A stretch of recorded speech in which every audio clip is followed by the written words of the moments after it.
Good evening. Well, the latest project is to get this second gantry in here.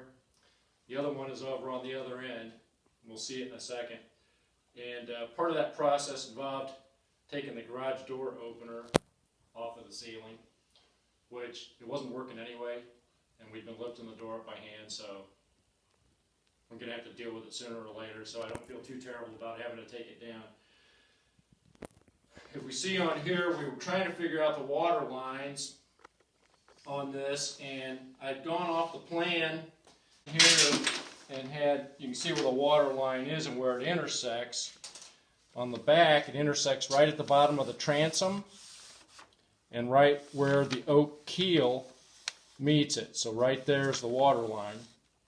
And then of course it goes all the way through here on the plan, and it shows it here intersecting at frame 2. So we did a number of different things as far as trying to measure from the water line to the shear line, from the water line down to the oak keel at various stations, and the result of that was this first line that we have here based on 4 or 5 measurements at various stations.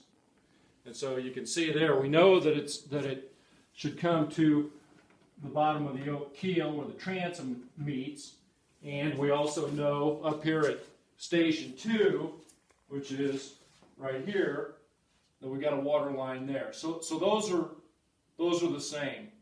Now the other thing that we ran into was that just because of the shape of the boat, the transom is lower, and so I started using a laser level that I bought for $20 at wherever I got it, Home Depot I think, or Lowe's, little Craftsman. It's a cool tool, but I couldn't use it because the back end was lower than the front end. So the only way you could do it, we would try to sit it on something and then monkey with it to try to adjust and give it an angle that was off.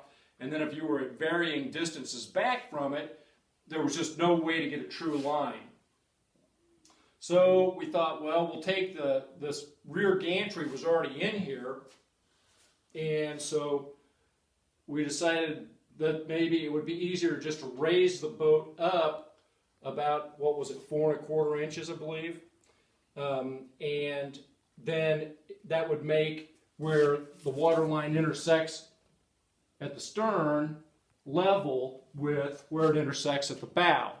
So we took these yellow straps here and attached to the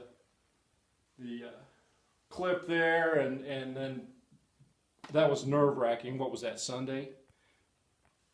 And lifted it up. Well, now we got some boards under here and got it jacked up. So it is now higher at the stern and level where the water line intersects with where it intersects at the bow. So we tried to use the level laser again, and that created this line here.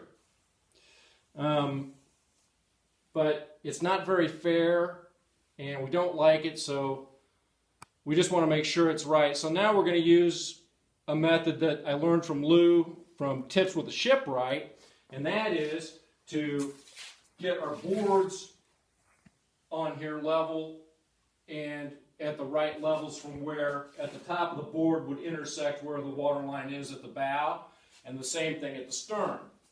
And then what Lou did was he'd take a string and tie it on this board here and take it back to there, not having it touch the hull, but then make various marks on the hull, and then adjust the string, maybe move it up to here, but clear out to the back there so that you could get a mark here, and then connect all the dots.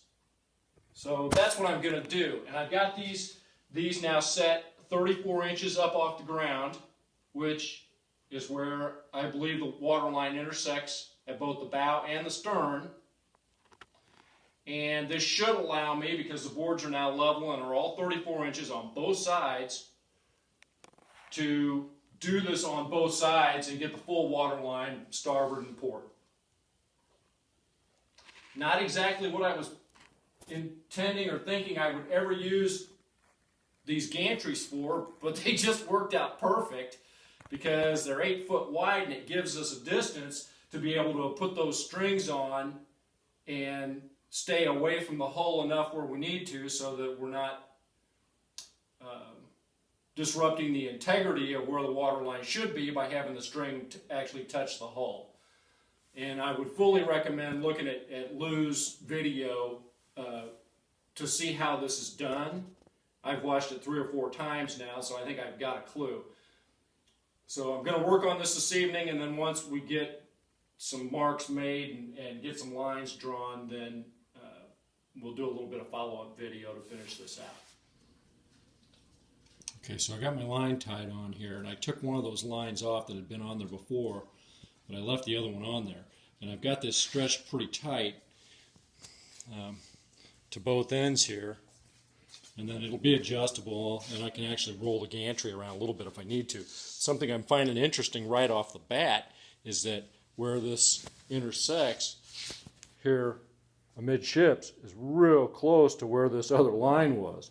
So we know that we were getting close. I believe I'm going to stretch that string a little bit tighter, just so that I know that I don't have any sag, because we're close to 16 feet, the whole length of the boat here.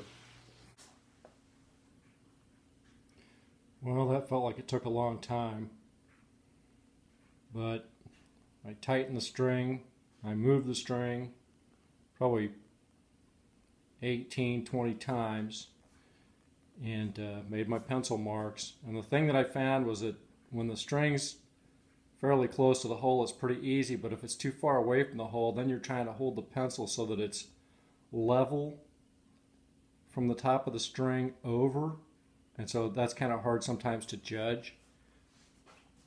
The other thing that happened to me is that you can see here that I got the gantry here. It's pulled over as far to the left here as I could go, and at a point I actually wrapped the string around the post there to bring it back. And I'm sure this angle's hard to see. I'm going to try to come up here and turn around so you can see what I'm looking at.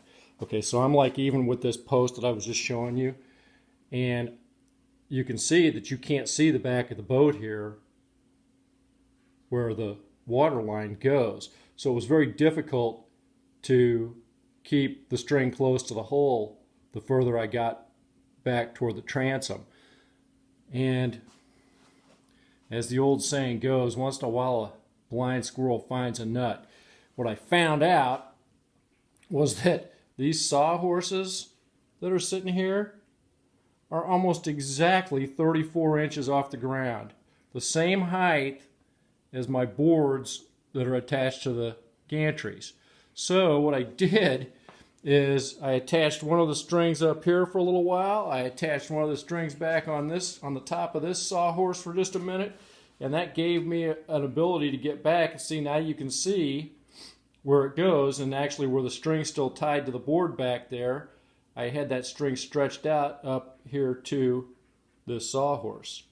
So I don't know where that's going to leave me when I go to do the other side, but I have to find something else that's 34 inches tall. I got it done and I got it taped, and I feel pretty good about it, really. I like the line.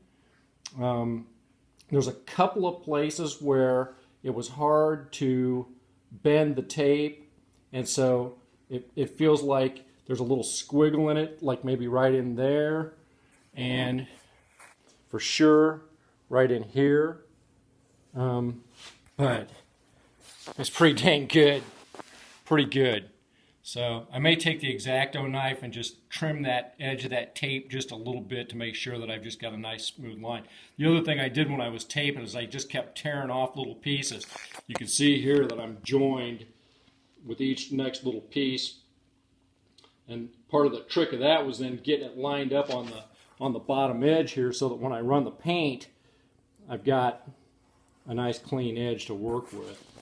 And it's just now dawning on me that I'm going to have to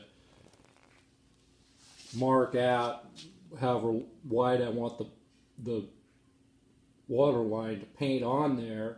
If I want it an inch thick or whatever, I'm going to have to measure from the bottom of that tape down an inch and then all along it, and then run another piece of tape underneath that so that then I've got a clean space to paint the waterline on. So anyway, kind of a fun exercise, really. I enjoyed figuring out how to do it, and I'm pleased with the result. And as you can see on the other side, I haven't done that yet. So anyway, got it figured out. Thanks for watching. Also, look for Jenkins Boatworks on Facebook.